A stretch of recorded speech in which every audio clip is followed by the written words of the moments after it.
A clutch is basically a friction material, sort of like a brake pad that transfers the power between the motor and the transmission, which ultimately goes to the wheels. You have a flywheel on the end of the motor at the end of the crankshaft, which is in the bell housing of the transmission, and you have a clutch disc that bolts up to the flywheel. Then you have your pressure plate that holds the disc in place. So now you have the flywheel that's bolted up to the motor that's constantly spinning. Then you have the pressure plate that bolts up to the flywheel that holds the disc in place.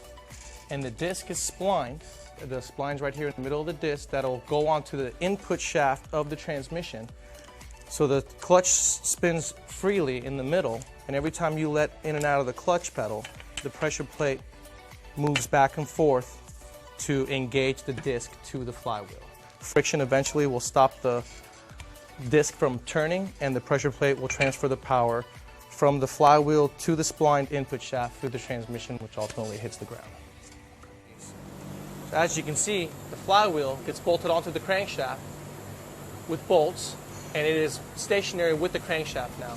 Take the clutch disc, and you stick the alignment tool through the center of the clutch disc and in through the center of the crankshaft.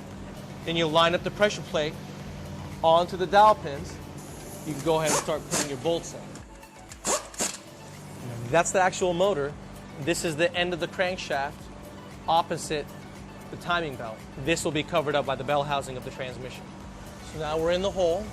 We need to line it up. And there we go. And that's basically an install of a clutch.